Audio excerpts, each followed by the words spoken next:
संपत्ति वो वक्फ की हो जाती है। माने श्री कृष्ण का जन्मभूमि वहाँ जन्मभूमि नहीं, वहाँ पे जन्मभूमि का मतलब वृंदावन, वहाँ पे वो वक्फ किया गया कि वक्फ की जमीन है। कहाँ से वक्फ की जमीन? अभी देखिए ना, इलाहाबाद को बोल दिया गया वक्फ की जमीन है। किसने किया था वक्फ?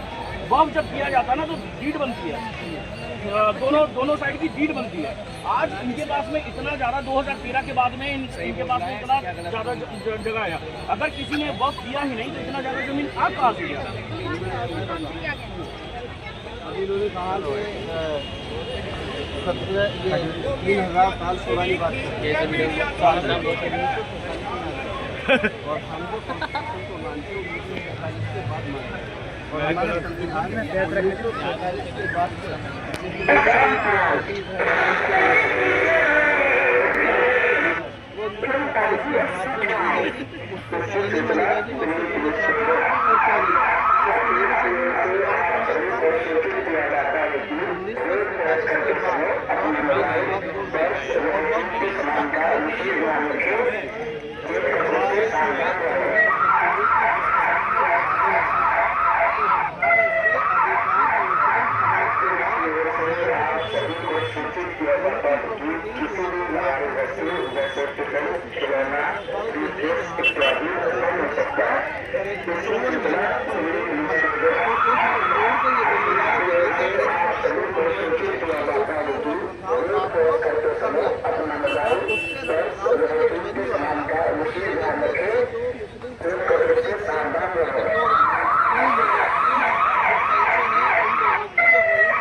जिनको आज नीड है शिक्षा की, जिनको आज नीड है रोजगार की, उन लोगों को वक्फ बोर्ड है वो वहाँ से रेवेन्यू उठा करके ऐसे लोगों को पेंशन देकर उनके घर पर उनके जीवन यापन करने में सहायक और मदद देखिए, सबसे पहली बात फिर ये प्रोपेगेंडा पे आ गए, फिर ये प्रोपेगेंडा चलाने लगे।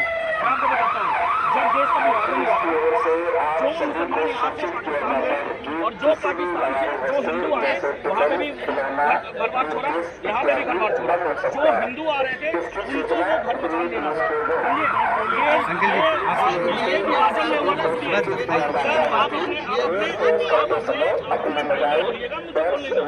ये नियम था, ठीक है। 1984 में राजीव गांधी ने ये बिल बनाया, अमेंडमेंट ये बिल बनाया और ये सारे मुसलमान को ये जो जमीनें थी वो हिंदुओं को नहीं दे करके वक्फ की जमीन, वक्फ की संपत्ति घोषित कर दिया गया। ये राजीव गांधी ने किया, समझे। और दूसरी चीज, वक्फ में क्या है कि वक्फ अमेंडमेंट लाना क्यों पड़ा? वक्फ अमेंडमेंट इसलिए लाना पड़ा क्योंकि सच्चर कमेटी के हिसाब से 12,000 करोड़ रुपए का आय हर साल बना था। क्या इससे जो छोटे तबके मुसलमान जो है कभी लाभांशित हुए वक्फ से? कोरोना गया, कोरोना में क्या किसी को रोटी तक दी वक्फ ने? नहीं दी।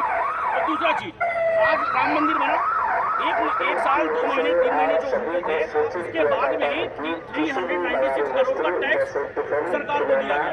अगर 12,000 करोड़ का इनकम होता अगर ये वक्फ से तो उसमें जो टैक्स थे वो सरकार को मिलता, सरकार और अच्छा काम करती, डेवलपमेंट का काम करती। मगर नहीं, उसको क्या हुआ, 2019 में बताया गया मेरा आय है 166 करोड़, वो आय बढ़ना चाहिए था या घटना चाहिए था? अब बता देती है कि मेरा आय 1 करोड़ 35 लाख है, 99% घट गया। ये बात कहीं बेइज्जती है? नहीं।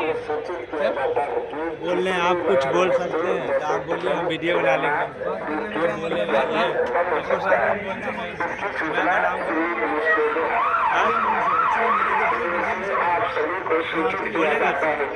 रोड क्रॉस करते समय अपने मोबाइल पर किसी भी लवारिस वस्तु जैसे टिफिन, खिलौना, टूथपेस्ट इत्यादि बंद हो सकता है। इसकी सूचना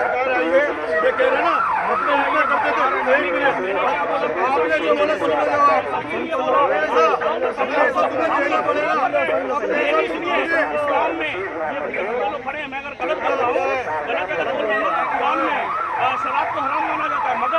वक्फ ने क्या किया, किंगफिशर माल्या को दे दिया कि वहाँ पे शराब बनती है, वहाँ पे वो जमीन को दे दिया गया, वक्फ को दे दिया गया। तो ये क्या गलत है कि नहीं है? वही वक्फ बोर्ड जमीन को बेचने लगी। वक्फ अगर कोई करता है, अगर अल्लाह को अगर वक्फ कोई किया जाता है ना, तो वो जमीन को ना ही बेच सकता है और समझ करके इन्होंने वक्फ किया। तो ये अब संपत्ति इनकी नहीं है, अब ये वापस नहीं ले सकते, मगर वो क्या करना बेचने लग रहा है ये चीज। तो इसको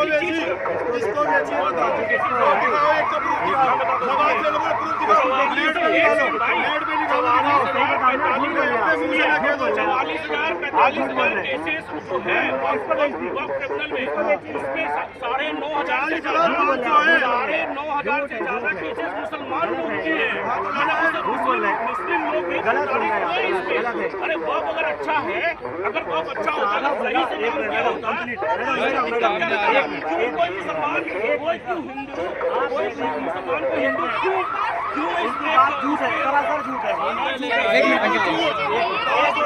मेरी बात सुनिए, साढ़े 9,000 से केसेस, साढ़े 9,000 समुदाय ने किया है।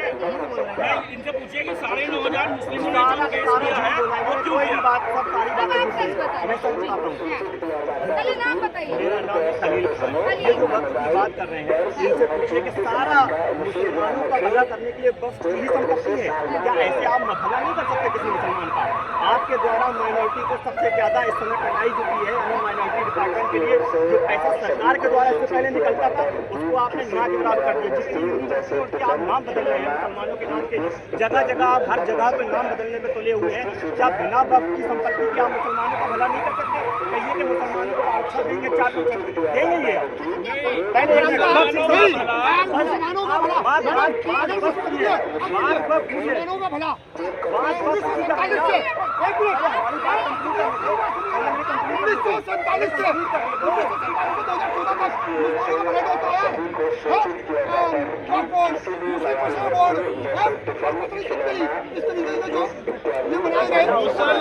और फिर